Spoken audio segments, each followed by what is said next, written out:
There are so many benefits to strength training. If you want to get stronger, improve your physical health, improve your mental health, decrease chronic dizziness or chronic pain, boost your confidence, and much more, strength training is the way to go. If you're thinking about giving it a try, you might want to know what strength training workouts are like and how you get started. So if so, this video is for you. In this video, I'll explain what strength training is and give you an overview of how to do it, and I'll explain how to get started with strength training if you've never done it before. So when people talk about strength training, they often use that term, strength training, interchangeably with weightlifting or resistance training, but it's technically not really right. Now, I'm guilty of this too. I often say strength training when I just mean any kind of weightlifting or any exercises where you're training your muscles, because it's just simpler to say strength training than it is to kind of get more specific. But actually, strength training is a specific type of resistance training. So resistance training is the umbrella term for any exercise that challenges your muscles against some kind of resistance. So that resistance could be in the form of weights like dumbbells or barbells or kettlebells. That resistance could come from resistance bands. It could be body weight exercises like push-ups or squats where your body weight is the resistance and your muscles are working to move it around. Now, within resistance training, there are different kinds of training you could do where you're working your muscles. So you've got bodybuilder style training, which has a specific name. It's called hypertrophy training. That kind of training is specifically geared towards making your muscles bigger, right? Increasing muscle size. There's also muscle endurance training. So that kind of training helps you train your muscles to get more fatigue resistant, or in other words, it trains them to keep working over and over for a long time. So Pilates and yoga and a lot of group fitness classes are working muscle endurance. There's power training, which makes your muscles more powerful. In other words, it makes your muscles better at moving forcefully and explosively. So this is the kind of training that athletes really need to be able to do explosive movements like sprint or jump or tackle. But this is good for normal people as well, not just athletes. And then there's strength training. So strength training makes your muscles stronger so they can lift more weight or move more weight, or move your body weight more easily. So those are all different types of resistance training, and you do each of them differently. So the way you train to make your muscles stronger is different than the way you train to make them bigger, and it's different than the way you train to make them better at handling fatigue or at moving explosively. Now, of course, like all of these different types of training are related. It's not like you flip a switch and you go from only making your muscles bigger and nothing else to only making your muscles stronger. It doesn't work like that. There is a lot of overlap here. And when you first start lifting any kind of weights or doing any kind of training or any exercise, you're going to get a little bit of all the benefits, no matter what the details of your workouts look like. It's actually a really great time at the beginning. But eventually, I do recommend dedicating your training to one of these things at a time. And let me be very clear here. Any type of resistance training, any type of exercise really, is so profoundly great for your overall physical and mental health. So my specialty is strength training, but if you prefer to do a different type of training, I want to encourage you to do something, whatever it is. It's all good for you. But I think there's something special about strength training. So I have a separate video about strength training and mental health where I talk about all the incredible ways strength training boosts confidence and changes the way you think and the way you feel about yourself. Strength training also, more than other types of training, trains your nervous system and your brain. And that's why it's so good for neuroplasticity, for reducing anxiety, for reducing symptoms of chronic dizziness and chronic pain and depression. So what does a strength training workout actually involve? Well, true strength training means using heavy weights that are challenging for you to lift between about 4 and 8 times. Now that's not an exact number. You can get stronger by lifting even, 1 to 3 times, but That's not something I recommend to most people. It also means taking breaks between hard efforts, and it means training with the specific intention to get stronger, so to lift more weight or to do more challenging exercises over time. So here's what a typical strength training session might include. So you would start with a warm-up to get your body and mind ready for the workout. So this usually lasts like 5 to 10 minutes. It usually involves pretty easy movements that help your muscles get ready for the exercises they're about to do. So for example, you might do some leg swings, some arm circles, some upper back activation drills with a resistance band, and maybe some glute activation drills.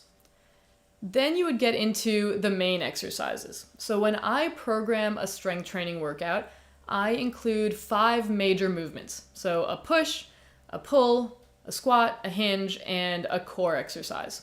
So I choose one exercise from each of those categories, and then I might also include some accessory exercises like maybe a rotation exercise, maybe some isolation exercises for arms or calves or something, depending on the person. So I might choose, let's say, a chest press, a seated row, a dumbbell lunge, a glute bridge, a plank, and then some arm exercises.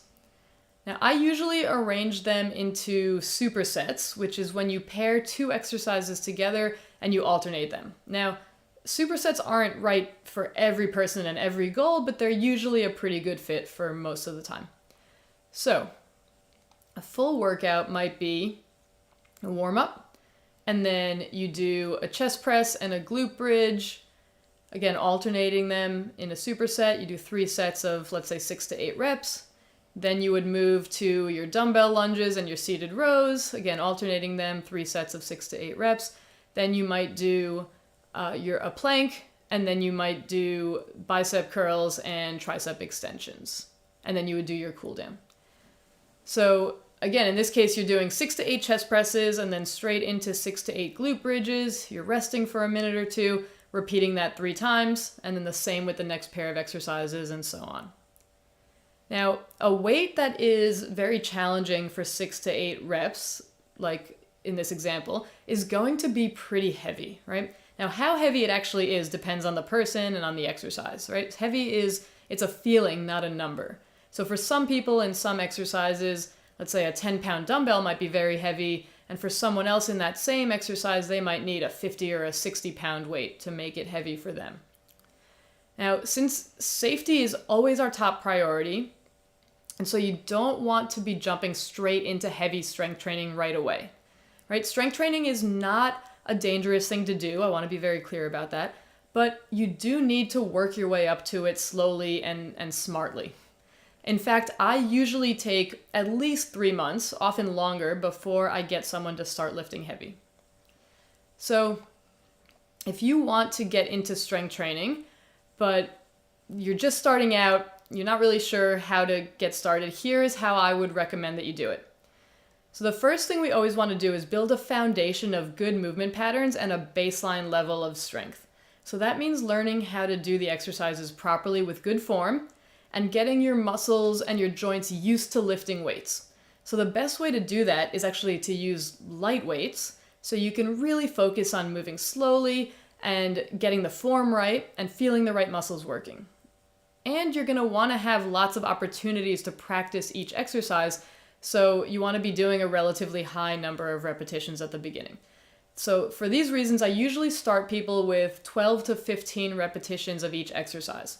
So that's how you would train in the first month or 2, right? Light weights. Now, they shouldn't be super light. You still want them to be challenging for you to complete between 12 to 15 repetitions. But the weight that makes 15 repetitions challenging is going to be a lot lighter than the weight that makes 6 repetitions challenging. Hopefully that makes sense.